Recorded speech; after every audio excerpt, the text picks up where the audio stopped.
Value stock म्हणजे market value आहे ती महाग नाही आहे. Okay, compare to its book value. Book value म्हणजे काय, त्याचं जे काय ॲसेट व्हॅल्यू आहे तर त्या ॲसेट व्हॅल्यू भागिले त्याची इक्विटी. तेव्हा पण बरोबर गाईड करणारा माणूस मिळाला पाहिजे. हो, बरोबर म्हणजे आहे. कुठली हो. म्हणजे हे माझं म्हणणं आहे की हो, correct. तुम्हाला जरी खूप इच्छा असली हो. तरी योग्य ते मार्गदर्शन करणारं कोणीतरी जर असेल हो, तर मग हो. आपण अगदी त्याच्यावर विश्वास ठेवून हो, पैसे correct. आपले गुंतवू शकतो.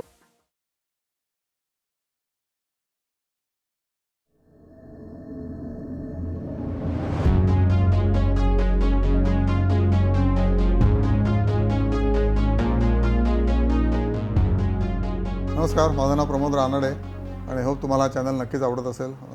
दरवेळेला काहीतरी नवीन तुम्हाला ह्यातनं शिकायला मिळत असेल. जसं बॅलन्स व्हील ऑफ लाईफ आहे की आपल्याकडे जे काय 7-8 स्पोक्स आहेत जीवनाचे, की ज्याच्यामध्ये हेल्थ आहे, वेल्थ आहे, सोशल ॲक्टिव्हिटी आहे, सोशल सर्व्हिस आहे, त्याच्यानंतर तुमचा व्यायाम आहे, तुमचं घरचं जेवण आहे किंवा बाहेरचं जेवण किती करावं. ओके, त्याच्यानंतर तुम्ही फ्रेंडशिप मध्ये पण तुम्ही पुढे असलं पाहिजे. लोकांच्याकडनं तुम्हाला फ्रेंड्सकडनं तुम्हाला मॅक्सिमम शिकता येतं, राईट. त्याच्यानंतर इतर पण गोष्टी आहेत की ज्याच्यामध्ये स्पिरिच्युअलिझम पण आहे, राईट. तर ह्या ज्या काही बॅलन्स व्हील ऑफ लाईफ आहे त्याच्यामध्ये finance is one of the main spoke, जो आपला टिपिकली कधी कधी वीक राहतो. कारण आपल्याला त्याच्यामध्ये मराठी माणसाला ह्याच्याबद्दल जास्त माहिती नसतं किंवा त्यांना अशी इच्छा होत नाही की आपण अजूनही जास्त पैसे कमवाय. कारण पैसे शेवटपर्यंत मरेपर्यंत मिळवायलाच लागतात, तरच तुम्हाला लाईफमध्ये कधीच इन्फ्लेशनला तुम्हाला फाईट करायला प्रॉब्लेम येत नाही. शेवटी काय आपल्या पूर्वजांनी काय सांगितलं, धर्म अर्थ काम मोक्ष, या तिन्ही पुरुषार्थांमध्ये तुम्ही काम केलं पाहिजे. त्यातलं आपण मराठी माणूस तर धर्म म्हणजे सत्यमवद वगैरे करतच असतो.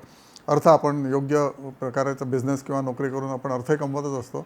ओके, आणि त्यानंतर काम, की सारखं काहीतरी काम करायचं, पण त्या कामामध्ये आपण जर प्रोडक्टिव्ह राहिलो तर त्याच्यामध्ये इतर लोकांचा फायदा दिला, सामाजिक सेवाही होते आणि तुमचं पण कामामध्ये कंटिन्युअसली एंगेजमेंट राहते. आणि त्यानंतर मोक्ष, राईट. तर धर्म अर्थ काम मोक्ष, चारही पुरुषार्थ आपल्याला करावेसे वाटतात. तर त्याच्यापैकी काम हा मोक्ष, की काम करत राहा, हे मी करतो आहे सध्या. आणि त्याच्याबद्दल समाजामध्ये बऱ्याच जागृती माझी करून झाली आणि अजूनही करतो आहे. तर आज आपल्याकडे एक स्पेशल गेस्ट आलेले आहेत. त्यांचं नाव आहे अर्चना पलुस्कर, त्यांचं नाव आहे. तर त्यांचे काय प्रश्न आहेत आपण विचारूया. नमस्कार अर्चना. नमस्कार. नमस्कार. नमस्कार. हां मला आपल्याला विचारायचं आहे की व्हॅल्यू स्टॉक म्हणजे काय? हां अरे वा, मस्त प्रश्न.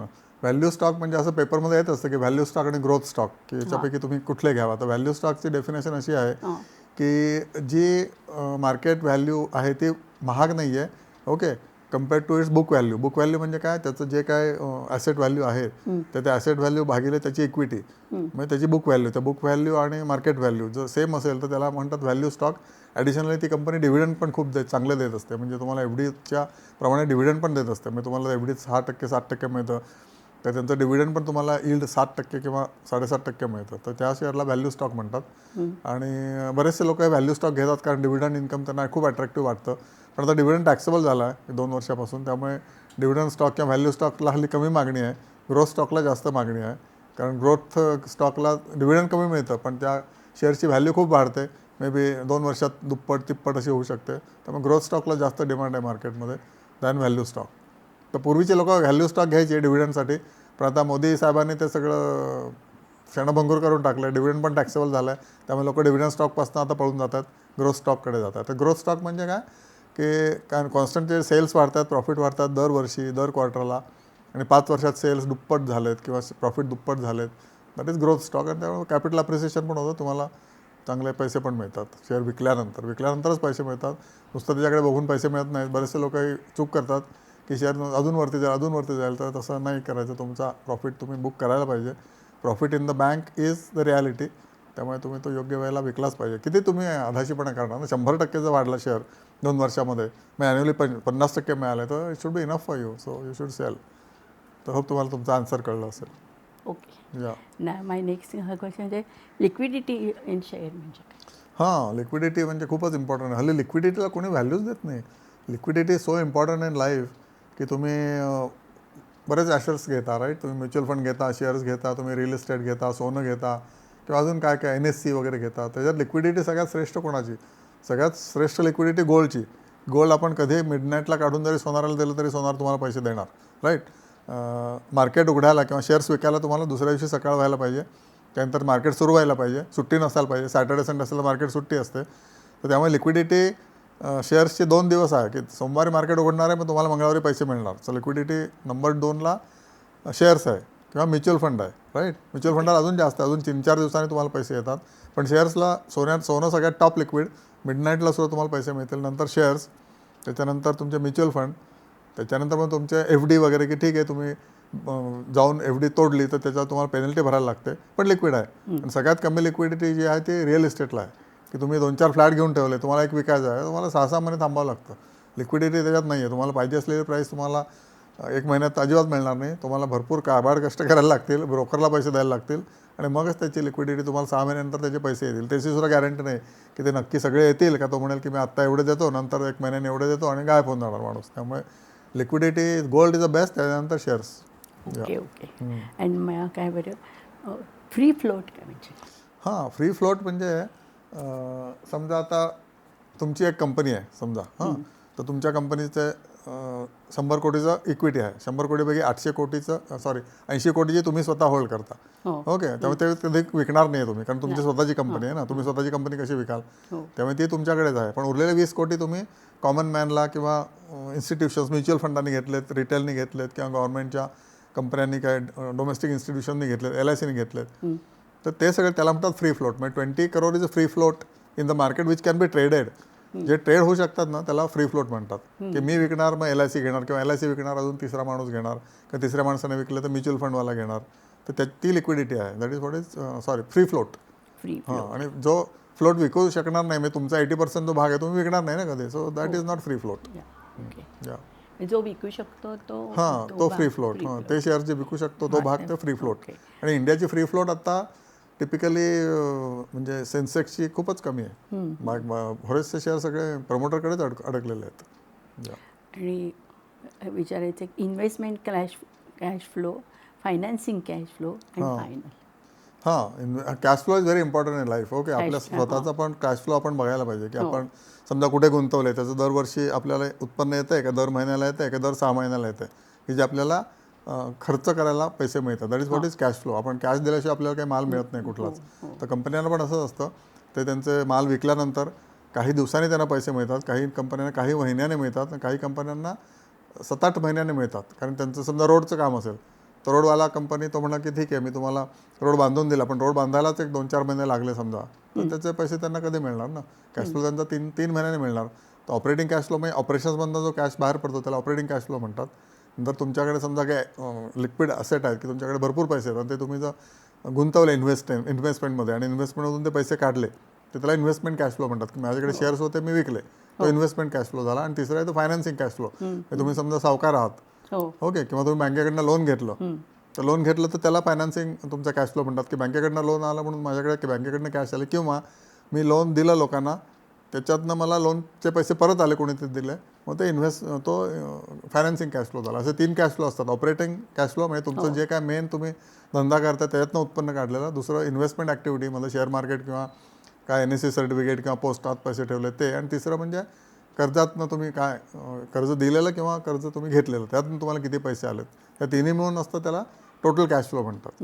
तर टोटल कॅश फ्लो तुमचा चांगला पाहिजे, म्हणजे तुम्ही तो खर्च करू शकाल. म्हणजे your liquid, your company is liquid, किंवा दॅट इंडिव्हिज्युअल इज लिक्विड. असं पैसे अडकलेले पैसे काय फायदा नाहीत. तुमच्याकडे कॅश पाहिजे दर महिन्याचा खर्च कराल, कारण सॅलरी असते, दर महिन्याचं तुमचं कंपनीचं इलेक्ट्रिसिटी बिल असतं, कॅन्टीनचा खर्च असतो, राईट, पाण्याचं बिल येतं त्यांना कंपन्यांना सुद्धा, ते द्यायला तुम्हाला मंथली कॅश फ्लो पाहिजे. हां, नाहीतर मग तुमची कंपनी असंच हो का, महापालिका म्हणणार मी टाळं लावणार तुम्हाला, कारण तुम्ही पाण्याचे पैसे भरले नाहीत. त्यामुळे cash flow is important. Cash is a king म्हणतात ना, तर that is why cash is set to be king. मग तुम्ही धंदा करताय, पण तो इन्व्हेंटरीत बसलाय का कस्टमरकडे बसलाय, कस्टमरने पैसेच नाही दिले तुम्हाला, तर तुमचा माल विकून काहीच उपयोग नाही ना. म्हणून cash flow is so important. अजून तुम्हाला ते हिंदुस्तान लिव्हरचा प्रश्न विचारायचा होता का, की हिंदुस्तान लिव्हरच्या बद्दल काहीतरी विचारलं, की हा शेअर हलत का नाही आहे म्हणून. हिंदुस्तान लिव्हरचा प्रश्न. तर हिंदुस्तान लिव्हर ही आपल्याला माहिती आहे, आपण डे टू डे वापरामध्ये ही कंपनी आहे. आपण साबण वापरतो, शॅम्पू वापरतो, नंतर त्यांचे रेडीमेड फूड आयटम आहेत, आईस्क्रीम आहे, ते सगळे आपण हे सगळे आपण त्यांचे प्रोडक्ट वापरतो, राईट. त्यामुळे आणि ह्याला सॉलिड खपत आहे. MNC कंपनी आहे, फॉरेनर्स आर ओनिंग दिस कंपनी, राईट.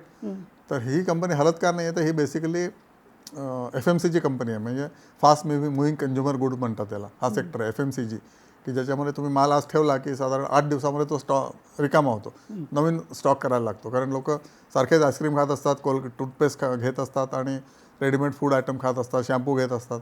त्यामुळे फास्ट मुव्हिंग कंझ्युमर आयटममध्ये व्हॉल्यूम असतो पण मार्जिन कमी असतं. म्हणजे कमी म्हणजे काय तरी 31% यांना मार्जिन आहे, 30% मार्जिन आहे, पण व्हॉल्यूम बेस्ड. पाऊस पडला जास्त की FMCG शेअर वाढतात. पाऊस जर कमी पडला तर खेड्यापाड्यात लोक टूथपेस्ट घ्यायला सुरुवात करतात, नंतर टूथपेस्ट घेत नाहीत, ते साधी आपली राखुंडी वापरतात. हां, प्रत्येकाला ॲस्पिरेशन असतं ना की मी पण टूथपेस्टने दात घासणार म्हणून. ते पावसावर अवलंबून असते. त्यामुळे ही हिंदुस्तान लिव्हर कंपनी तरी ट्रेडिंग करण्यासारखी कंपनी आहे, कारण ती हलत असते बिटवीन 2200 ते 2800, राईट. तर 600-800 रुपये तुम्हाला दर 3-4 महिन्यांना मिळाले एका शेअरवर, विच इज टिपिकली 6-7%. आपण एवढीला एका वर्षाला 6-7% ठेवतो, याच्यामुळे तुम्हाला दर 4 महिन्याला 6% मिळू शकतात. आणि Hindustan Unilever is a top notch company, MNC company आहे, याच्यामध्ये बुडण्याची अजिबात भीती नाही आहे. तसा आन्सर आहे. दुसरा म्हणजे ते ह्याचा विचारायचं ते टाटा अँड हां, टायटन ही कंपनीसुद्धा दागिन्यांची कंपनी आहे. त्यांनी सोनाराला ऑलमोस्ट रिप्लेस केल्यासारखंच झालेलं आहे, कारण ते गॅरंटी देतात शुद्धतेची. शेवटी सोन्यामध्ये शुद्धतेची गॅरंटी खूप म्हणजे टॉप नॉच त्याची व्हॅल्यू आहे, राईट. सोनार आपल्याला म्हणतात की ठीक आहे बाबा हे याचं एवढी गॅरंटी आहे किंवा हे, पण ते टिपिकली मशीन लावून तुम्हाला त्याचं कॅरेट दाखवत नाही, ते टायटन ते दाखवते. त्यामुळे गेल्या 10-20 वर्षामध्ये टायटनचा शेअर 250वरनं 3400 गेलेला आहे. ओके, 10 वर्षामध्ये 2013 ते 2024पर्यंत. They have taken market share from सोनार लोक. ओके, आणि त्यांनी डायव्हर्सिफिकेशन खूप केलं आहे. त्यांनी चष्मे काढलेत, म्हणजे आधी तुम्हाला चष्मा 2000 रुपयाचा मिळायचा, आजकाल चष्म्याच्या व्हेरियस व्हरायटीज अवेलेबल फ्रॉम 2000 ते 24,000 रुपये. आणि हायफाय लोक तर 24,000चा पण चष्मा घेतात, राईट. त्याच्यामध्ये क्लॅरिटी जास्त असते, सूर्यापासून प्रोटेक्शन जास्त असतं, बरेच टेक्निकल पॉईंट्स असतात की तुमच्या डोळ्याला ते सुदिंग असतं म्हणून. तर हे टायटनमध्ये तिकडे घुसलेत. नंतर सेंटमध्ये म्हणजे फ्रेग्रन्समध्ये घुसलेत टायटन. बऱ्याच पर्सनल ॲस्पिरेशन जे असतात लोकांच्या, लाईफस्टाईल कंपनी झाली टायटन. म्हणजे दागिने आणि त्या साड्यामध्ये घुसलेत, तुम्हाला माहितीच असेल. Titan is selling saris, can you imagine that? हां, डिझायनर सारीज. हां, म्हणजे आपण पैठण्या विकतात काय 35-40 हजाराच्या, ते टायटन 75,000ला विकते, आणि तिथले जातात साड्या, कारण त्यांना रीच आहे. They are having reach of various markets in India. हां, कारण आपल्याकडे नाशिकच्या जवळ कुठलं गाव तिथे पैठणा बनतात, पण ती बिहारला जात नाही ना. तर टायटन ती बिहारला पोहोचवते, कलकत्त्याला पोहोचवते, दिल्लीला पोहोचवते, की जिथे पैशाची पॉकेट्स आहेत, की रिच माणसं राहतात, तिथपर्यंत टायटन घेऊन जाते. त्यामुळे त्यांना त्याच्यामध्येही फायदा आहे. त्यामुळे कंझ्युमर आयटम्समध्ये टायटन जोरदार घुसले. आणि टाटाची गॅरंटी आहे, टाटाची कुठली कंपनी कधी तुम्हाला फ्रॉड मिळणार नाही. त्यामुळे टायटनचं शेअर बघा 285वरनं 3000 झाला आहे. आणि ह्याच्यामध्ये ह्यांनी गुंतवले, ते आपला बिग बुल झुंझुनवालानी, अजूनही त्याचे शेअर्स आहेत टायटनमध्ये. तशा कंपन्या तुम्ही हेरल्या प्रॉपरली आणि ते ठेवून दिल्या लॉंग टर्मला, तर तुमची वेल्थ बनते. पैशापासून वेल्थ बनवण्याचं हे शेअर मार्केट हे उत्तम साधन आहे. मार्केट गेल्या बघा, आता मी जेव्हापासून करायला लागलो तेव्हा 1978ला मार्केट BSE सेन्सेक्स 100 होता. मी ग्रॅज्युएट झालो 78लाच, नोकरी लागली किती 79ला. त्याच्यानंतर मग 82-85पर्यंत आमचे वडील करत होते. पगार झाला की कळवायचे की आता तू पैसे पाठव इकडे, तुझ्या शेअर्स घ्यायचे म्हणून. तर मी म्हणतो कुठले शेअर्स घेत आहे? ते म्हणे तुला सांगणार नाही मी आता, तू जेव्हा शिकशील तेव्हा तुला ऑटोमॅटिक, आता तू पहिले पैसे पाठव, सेव्हिंग कर आणि पैसे पाठव, हा मंत्र होता. तर तो आम्ही पाळला, आणि त्याच्यामुळे त्यांच्याकडनं आम्हाला ज्ञान मिळालं, आणि त्याच्यानंतर ते आम्ही उपयोगी करतो आणि आता सोशल मीडियावर वाटतो आहे. तर असा हा माझा प्रवास आहे. आणि 44 वर्षाचा एक्सपिरियन्स जो आहे ना, ते nobody can teach you that. तेव्हा पण बरोबर गाईड करणारा माणूस मिळाला पाहिजे. हो, बरोबर म्हणजे कुठली म्हणजे हे माझं म्हणणं आहे की तुम्हाला जरी खूप इच्छा असली तरी योग्य ते मार्गदर्शन करणारं कोणीतरी जर असेल तर मग आपण अगदी त्याच्यावर विश्वास ठेवून पैसे आपले गुंतवू शकतो, आणि त्याची ग्रोथ होती हे म्हणजे हळूहळू आपल्या लक्षात येतं. पण विश्वासाने आपल्याला कोणीतरी मार्गदर्शन हे केलं पाहिजे, बरोबर आहे, असं माझं वाटतं. आपण मला बरेच ज्ञान दिलं त्याबद्दल thank you so much. Thank you so much. हा जर व्हिडिओ तुम्हाला आवडला असेल तर नक्कीच तुम्ही लाईक करा, सबस्क्राईब करा, बेल आयकॉन दाबा आणि फॉरवर्ड करा. ओके, बरेच असे व्हिडिओ मी देत राहीन. कॉमन सेन्सिकल व्हिडिओ असतील, तुम्हाला ते लगेच कळतील.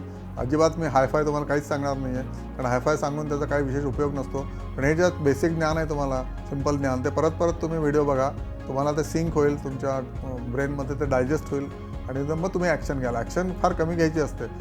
ओके, तुम्हाला अंडरस्टँडिंग जर झालं वर्षभर, आता तुम्ही वर्षाच्या नंतर ॲक्शन घेतली तरी चालेल, कारण मार्केट पडल्यानंतर ॲक्शन घ्यायची असते, आणि तेव्हा तुमच्याकडे पैसे लागतात. तेव्हा जर तुम्ही गुंतवले नाहीत किंवा भिलात तर झालं. आमचे सगळे म्हणजे पूर्वज म्हणायचे की courage is the best virtue of all the virtues. Okay, honesty is number 1, number 2 is courage. तुम्हाला करेज नसेल तुम्ही जीवनात काहीच करू शकणार नाही. त्यामुळे बघा तुम्हालाही पटतंय काय, आणि त्याप्रमाणे over a period of time market investment करा. चॅनल बघत राहा, आणि तुमची प्रॉस्पॅरिटी वर्षानुवर्ष होत राहावी ही सदिच्छा. Thank you so much.